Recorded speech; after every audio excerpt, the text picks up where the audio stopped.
Bismillah walhamdulillah wassalatu wassalamu ala rasulillah wa ala alihi wa ashabihi ajma'in amma ba'd. So tonight inshallah we'll continue with the zakah that we mentioned last time. And we were mentioning the stipulations of zakah is that you need to have zakah for 1 year and you need to have the nisab and those things we mentioned. So now we reach now what is the nisab. We always said a person needs to have the nisab, and then this nisab he has to have above this amount for 1 year. And if he has this for 1 year, then he has to give zakah. So what is the nisab? The nisab, we look at gold and silver. We look at gold and silver because this was the currencies in the time of Rasulullah sallallahu alaihi wasallam. So a person has to have 85 grams of gold. If you have 85 grams of gold or 595 grams of silver. So if you have gold, we're going to mention how you give zakah and if you give zakah on jewelry or not. So we're not speaking of jewelry, we're speaking of other things. We're speaking of gold that you have to invest, that you bought to invest. For gold, what are we trying to get at? Let's use cash first. If you have cash, you see the worth. How much is 85 grams of gold? And how much is 595 grams of silver? The lower of the two, if you have in cash at any time in your life that amount, now your zakah year starts. Now your zakah year starts. And you have to mark that date on the calendar. You have to know that day. If you have that amount and more for 1 year, then after 1 year you have to take out zakah. You have to take out the zakah. That's what it will be for cash. If you have gold, then you will add the worth to how much of cash you have. So you have 20,000. You have 20,000. We say now what? That your zakah year starts now. And you have gold, and you have cash, and you have silver. So you add them all together on your day of zakah to give zakah on those things. To give zakah on those things. And the next thing, and how much are you going to give after 1 year? You're going to give 2.5%. 2.5% of what you have. Another thing that you'd have is you'd have debts that you need to pay. Debts that you need to pay. These things you deduct from your amount. You deduct from your amount that you have. So which debts that you pay? The upcoming debts of this month. At the end of the month, your zakah day is today. Your zakah day is today. At the end of the month, what's your expenses? You have to pay rent, you have to pay this, you have to pay that, you have to pay school fees. All of those things you deduct from your money that you have. All of those things you deduct from your money that you have. So if it's on your day of zakah and you have 20,000, you have 20,000. And then you look, you have to pay this fee and that fee and that fee, and it comes out to 7,000. So you're going to deduct the 7,000 from your 20,000, and how much is left? 13,000. You look, do I still have above the nisab? If you have above the nisab, you have to pay zakah. If you have below the nisab, then no zakah on you, and your zakah year breaks. Another thing that you also have to look at when it comes to paying zakah is that your debts that are owed to you, if it's from somebody who is able to pay you when you want, somebody who has the financial muscle that you ask him that you owe me 5,000, pay it for me, and he's somebody who's able to pay you, then that's money, it's as if it's in your hand. So when it's your zakah day and you say I have 20,000, I deduct 7,000, but somebody owes me 5,000, do I add it here as well? The answer is yes, you add it here as well. If it's somebody who doesn't have the financial muscle to pay you back, he's going to pay you back in 2 years. If you asked him for it now, he doesn't have. He cannot pay you back. He'll pay you back 200. This 5,000 is as if it's not there. There's no zakah on it ever. There's no zakah on it ever. Another situation is where you have somebody who's denying he owes you money. This, whatever he owes you 10,000. He's claiming, no, I don't owe you anything. He's claiming, no, you don't have a debt. I don't owe you anything. He's claiming, I paid you back. Then this 10,000, you don't count it for zakah. You don't need to pay zakah on it. Another situation is where a person is in a business and he sells things in installments. He sells things in installments.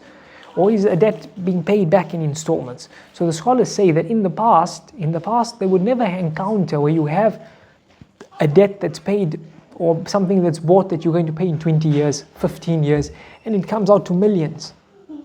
They don't have that mas'ala. So it's a mas'ala that we have today. So the scholars say that what do you do? How do you calculate this thing? How do you pay zakah on this thing? So we're going to say that what happens here. Let's say you sold a car. Let's say you sold a car, it's going to be paid in 5 years. You sold it for 75,000. The cost of the car, 50,000. The profit's going to be 25. Okay. So this person owes you currently, when you sold it, he owes you 75,000. It's a debt that's owed to you. So now what are you going to do? If he's paying it over 5 years, we are going to say essentially he'll be paying how much every year?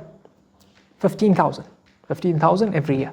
So now we'll say, if we divide it equally, we'll look at that 15,000, or we look at that 50,000 is the cost, 25,000 is the profits.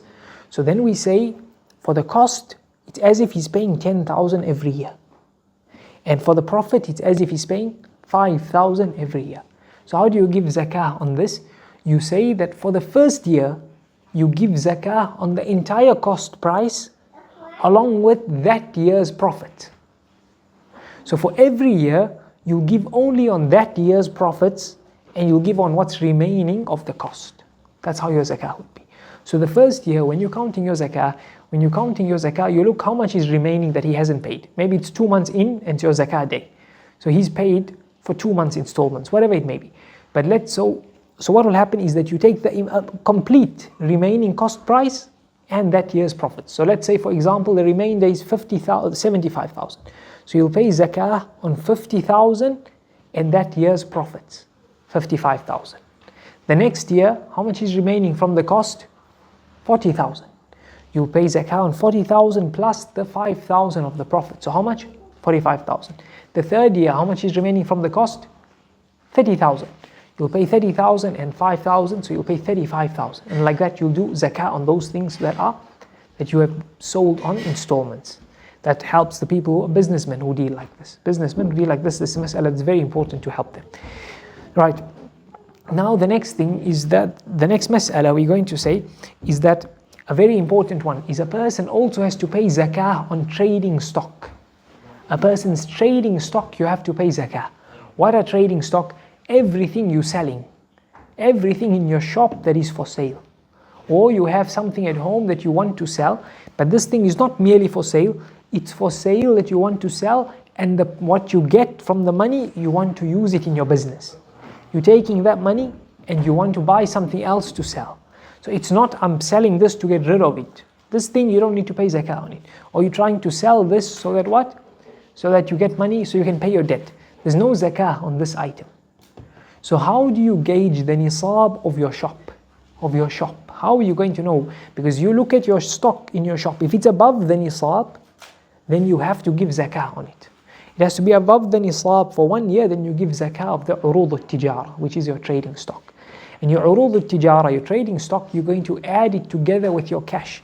You're going to see, to know if you have nisab, you look at what's in your bank account, you look at gold and silver that you have, and you look at the stocks in your shop. The stock in your shop. You add them all together. If you have above the nisab, your zakah year starts rolling. So how do you value your trading stock? The scholars say you have 3 ways to value your trading stock. This you apply it when? To apply it when to know if you have the nisab, and most of the time you can gauge quickly, you don't need to know exactly for that one day because you have cash and you add everything together. But on the day of zakah, when you want to give out the zakah, you have to give 2.5% of your cash and your gold and your silver, as well as you have to give zakah on your shop, things that are for sale. So how do you gauge this thing? The scholars say there's 3 ways you can do it. Any way is valid. Now you go on your day of zakah, you go to your shop, you value your stock on the wholesale price, si'ar al-jumla. You value your stock on the wholesale price. Whether you are somebody who sells as a wholesaler or as a retailer, you value your stock on the wholesale price. What would you sell this as a wholesale price, on the wholesale price? Not me as a buyer, me as a seller. That's how you do it, number 1. And number 2, if you're a retailer, you also have the option of valuing your stock on the retail price. When we say retail price and wholesale price, we're saying the market value. Not the cost price, not what you paid for, and not the asking price you want. Not that, the value on the market. That's what you do. If you sell some of your stock wholesale and some of your stock retail, if it's around 50-50 approximately, you can take the average. If you sell more wholesale or more retail, you can value your entire stock as retail or your entire stock as wholesale. It's permissible. And if you sell more retail, you can also do it as wholesale, as we mentioned earlier. So that's your first option. The second option is that how do you sell? Maybe that way is difficult to conclude. You have space, you have so many things in there, it's difficult to stock take like that, maybe, for example. Then what do? Your second option. You say, if somebody came to you right now, and they said, can I buy all of your stock? what price would you give them? So you're not somebody who's desperate to sell, who'd give a cheap price to get rid of the stock. No, you're somebody who's not in desperation. What would you value your stock today to sell it to them? That price that you give, that's your stock price. You give zakat. That's your trading stock price. You give zakah 2.5% of that. The third option is that you give your zakah on your selling price.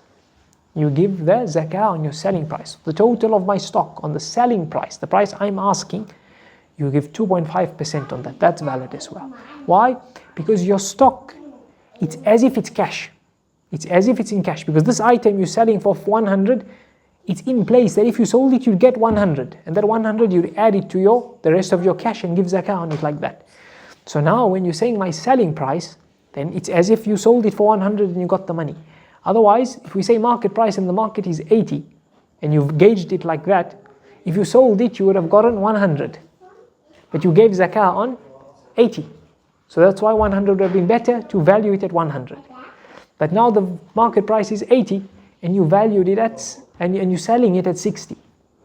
You're selling it at 60. So if you sold it, you'd get how much? You'd get 60. So you'd give zakah on 60. But you give zakah on 60, but when you valued it at the market price of 80, you gave more zakah. So that's why a person can give zakah on this manner as well. On this manner as well. So those three are the ways to gauge zakah for your trading stock. For your trading stock. Your jewelry, there's no zakah on jewelry. No zakah on jewelry. As long as the jewelry is halal. What is jewelry that is halal? If a man has silver, if a man has gold jewelry, then this is haram jewelry. Anything that is gold that a man has, whether it's jewelry, whether it's stuff in his house that's gold, we say this is haram. You have to give zakah on it. But you don't give zakah on how much is this haram, this gold watch that I have. This gold watch that I have, it's worth 1 million. You don't give zakah on 1 million. You give zakah, how much of gold is in here? That's how you give zakah on it. And we say gold, we mean pure gold. Pure gold. You give zakah on the pure gold that's there. There's 50 grams of gold in this. 20 grams of gold in this thing that you have. You give zakah on 20 grams of gold. Not zakah on the price that is 1 million, for example. If it is haram jewelry. For a female, she can wear gold and jewelry, no problem. Gold and silver. As long as the females wear that type of jewelry. As long as the females wear that type of jewelry, it's halal. So if she decides she's getting glasses, spectacles made of gold or silver, we say, do the females in your community or in your country wear that as jewelry? If the answer is yes, permissible. If the answer is no, that's haram, she has to give zakah on that. She has to give zakah on that. But other jewelry that you have, if it's for usage or it's to lend out, even if you haven't used it, but it's in your drawer, I'll wear it at the wedding. The wedding hasn't come.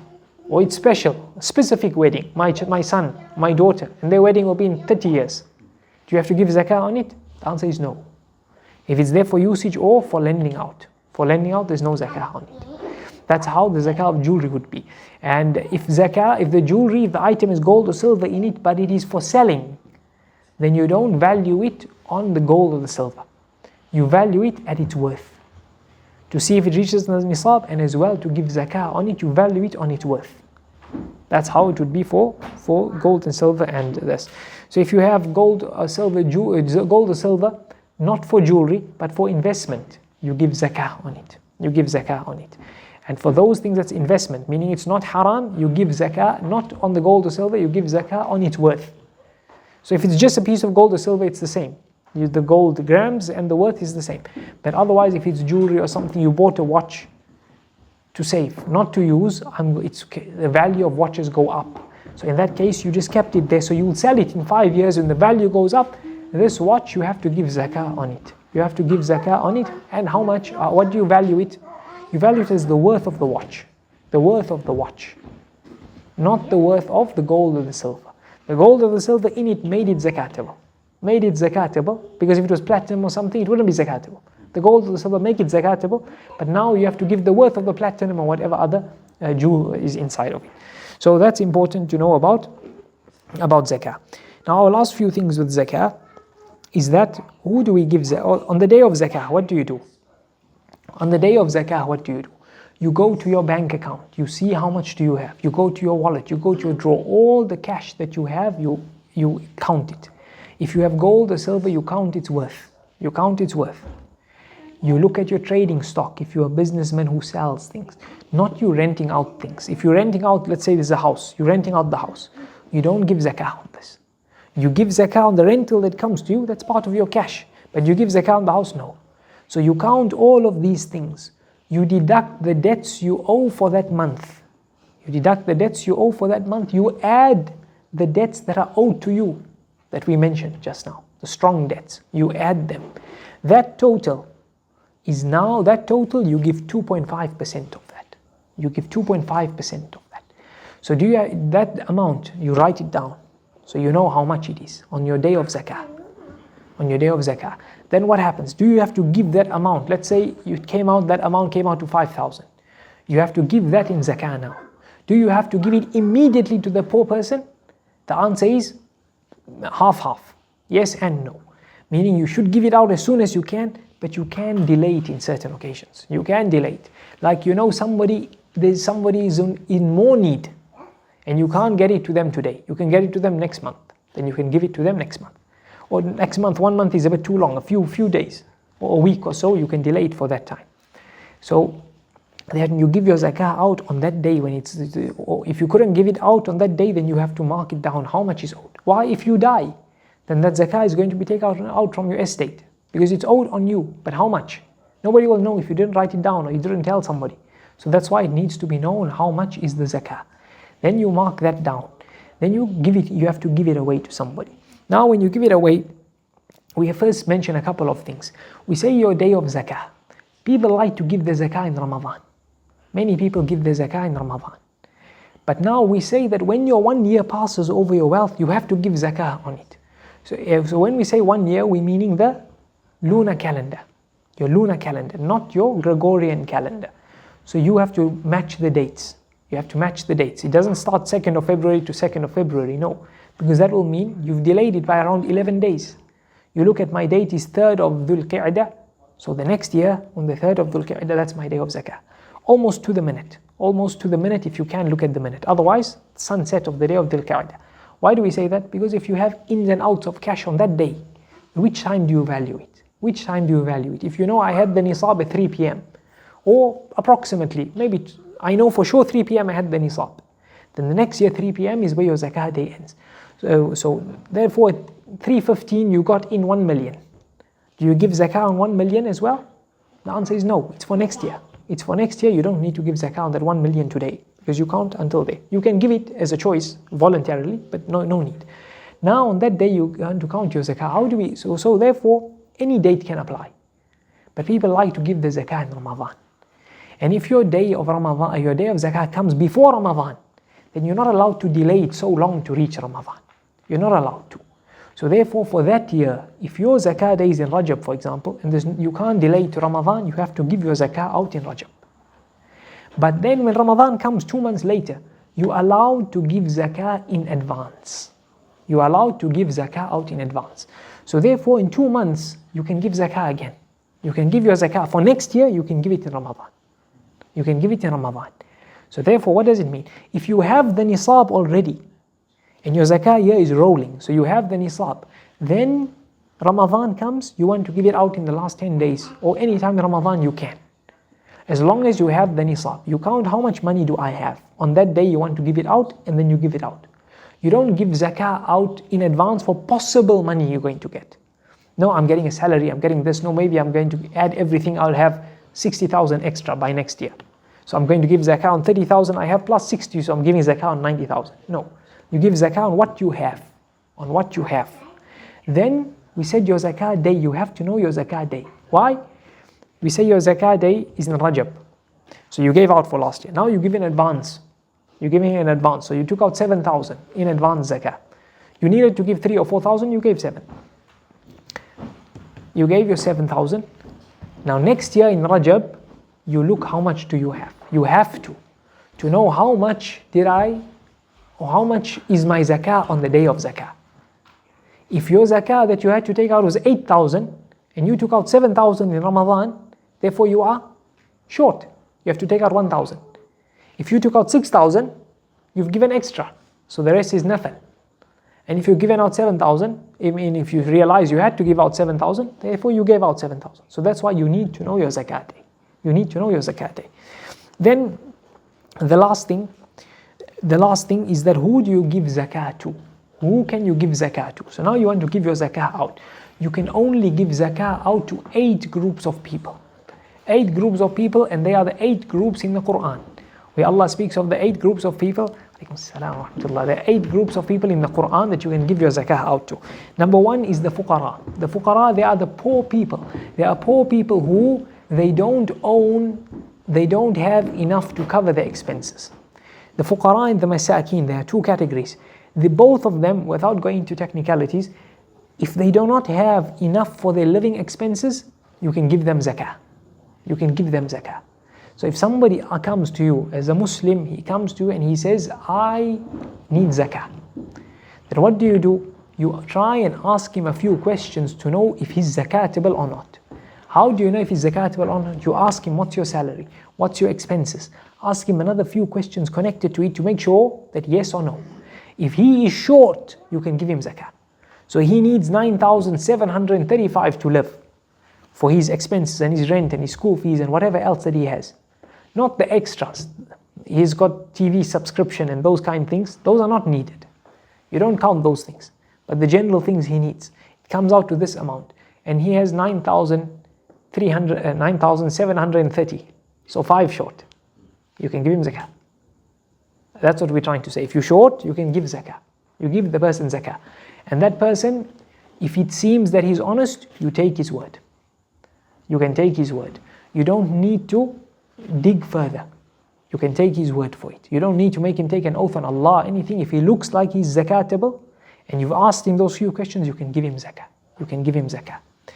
And if he's somebody who is wealthy, you know him to be wealthy, now he asks for zakah, now he needs to bring proof that he's zakatable. So now ask him for bank statements, or ask for witnesses, his friends or somebody to know, this person, I knew him 6 months ago. He had a nice car, a nice house, now he wants zakah. Then you find out, did his life actually change? If you find that out, then you can give him zakah. You can give him zakah. So those are 2 categories. The third category, there are those people who work, or even those organizations who collect zakah. Those organizations who collect zakah, they can take from zakah to pay the salaries of those people who collect the zakah, and to pay the expenses for the organization, those things connected to zakah. Connected to zakah. Then the next category of people, they are fuqara, then masakin, then عاملون عليها والمؤلفة قلوبهم. These are people that you can give zakah to strengthen their iman. And most of the scholars say it is for not just for anybody, it is for the new Muslim who giving him zakah will strengthen his iman. Because he will see that Islam people are generous. And not just anyone, it is for the people who is a leader of their community, a leader of their tribe. Because if you give him zakah and he's strengthened, then he will encourage others and say, look at the Muslims, accept Islam. Let's more become Muslims, or things like that. Where he will strengthen them to say, look, Islam is like this, if they're already new Muslims, etc. One situation. Another one, you can give it to non-Muslims. You can give it to non-Muslims who are harming the Muslims. You can give it to non-Muslims to harm the Muslims. You say to them, we'll give you money, do not harm us. And they say, okay, give us 10 million. You can collect zakah of 10 million, give it to him. You can collect zakah. So that's مؤلفة قلوبهم. وفي الرقاب, it's to free a slave, you can give them zakah. وفي الرقاب والغارمين. Now this is an important one. People who are in debt. People who are in debt, they are called gharim. If they are in debt, you can give zakah to people who are in debt to pay their debts. You can give zakah to people who are in debt to pay their debt. So somebody, he's in debt. Then this person comes and asks for zakah. You can give him zakah not because he's poor or something, but for his debt. So he owes 10,000, you can give him 10,000. But that 10,000 is only for his debt. He's not allowed to use it anywhere else. If he's debt, the person tells him, no, don't worry about 10,000, pay me 8. Then you say 2,000, he must give it back. But this person, before we give him for his debt, he must not have extra assets that he doesn't need. Extra assets that he doesn't need, he's not allowed to get zakah for. So this person, he's in debt, but he has 3 cars. He needs 2 cars. Then we say, you must sell your 3rd car. He has 2 buildings that he gets rental from. One of them he needs to cover his expenses. The other one is extra. And he comes asking for zakah. We say to him, no, sell the building. Sell the building. If you are short after you sell the building, we'll give you zakah. Otherwise, no zakah. So that's what ghari mean. وَفِي سَبِيلِ اللَّهِ Fi sabilillah, those people who are out in jihad for Allah, you can give them zakah for everything having to do with the war, even if they are rich. Then the last one is وَابْنِ السَّبِيلِ. And there are those people, وَابْنِ السَّبِيلِ are those travelers who they find themselves on their journey, they don't have enough money to take them back home. Not they don't have anything, they don't have enough money to take them back home. So these people, as a traveler, they can say to you that they are stranded and they need some money to go back home.